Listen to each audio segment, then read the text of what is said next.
Night Squad 2 is a fast-paced arcade battler filled with firepower, backstabbing, and of course, lots of knights. Hey guys, it's Cody with Indie Game Pulse. If you want to find the newest and best indie games and hear genuine reviews from an indie game fanatic like yourself, click subscribe and the notification bell to make sure you don't miss another video. Night Squad 2 does feature local and online multiplayer for 1 to 8 players and is crossplay enabled so that everyone on Nintendo Switch, Xbox, and PC can join up and duke it out together. This is a huge deal as it really opens up the player base not only for the developer's sake, but also for us, the players. But all of that isn't worth much if the gameplay isn't up to snuff, so let's dive right into it.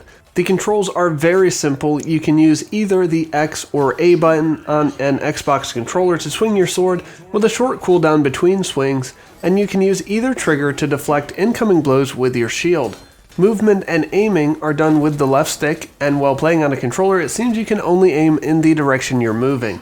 This makes for some interesting attacks when you're in certain modes like a race, when opponents are behind you and you need to choose when to turn and fight them.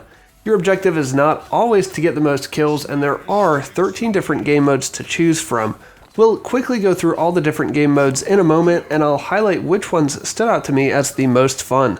There are a total of over 90 different maps, 4 for each game mode, and more for modes that have duos and squads options.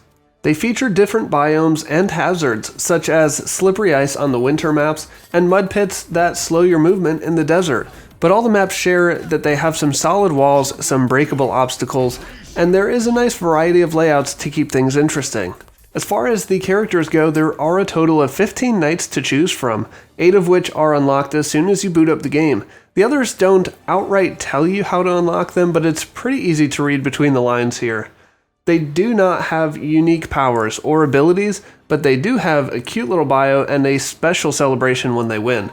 For the sake of identifying my character in this video, I played with the Orange Knight Shooter, but I also thought that Solo had a wicked celebration. Throughout all of the game modes, there are plenty of power-ups to be found, some being more constant and having a set spawn point, like upgrading your sword length or gaining a bow for ranged attacks. Those will always spawn in the same spots after a certain amount of time has passed. There are also more rare and more powerful random upgrades dropped, which will be highlighted by their certain color a few seconds before they appear on the map, and these are a lot of fun to play with. Both the standard and random upgrades can be gained more than once actually for a more powerful version.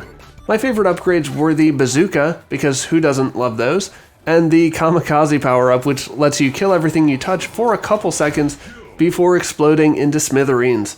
There are so many fun upgrades to play around with, and this is really where the joy of Night Squad 2 came alive for me. As far as the game modes go, I mentioned earlier that there are 13 different modes. I'll start with my least favorite 3, and then share my favorite 3.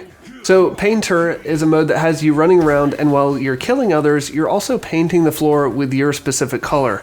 While I thought that the scoring would be based on total covered area at the end of the round, that's not so. The score just keeps adding up throughout the round, so I'm not really sure what's going on here. Excuse me, what? Claiming territory and seeing who the clear leader is at a given time seems like a more cutthroat and fun game mode. Payload is another one that I didn't particularly enjoy, where you have to be within this highlighted circle to make the minecart move the loaded explosives towards the opponent's side. It was just a little slow, and having the object in between the two teams just wasn't really my thing. I had the same problem with the soccer mode actually, that the ball was a bit of a hindrance to direct interaction and killing the other team. So those are 3 modes that suffered a bit in my opinion, but let's talk about the ones that I enjoyed the most. Firstly, Race was the first mode that I played, and I actually thought that I hated it, simply because I didn't understand what was happening. There are certain checkpoints throughout the course that give you a temporary speed boost, unless you're in first place, where the game tries to level out the playing field a bit and doesn't give you a speed boost. However, killing an opponent, even if you are in first place, will grant a speed boost, so there's a lot of strategy and a lot of killing in this mode. Soul Hunter was also a lot of fun and can be played in solos, duos, or squads, but the premise is that with each kill, you gain the opponent's spirit, but you only gain a point when you return safely to your base with those spirits. So you can accumulate quite a number of spirits but still not score because someone else killed you and stole them all before you could make it back to base. And lastly, my number one favorite mode is Juggernaut, where a minigun spawns in the middle of the arena and you must kill the current minigun wielder and pick it up to begin laying waste to everyone in the room. The shield comes in very handy here if you're not the Juggernaut, but this mode really felt like an all-out kind of king of the hill experience with exceptional firepower.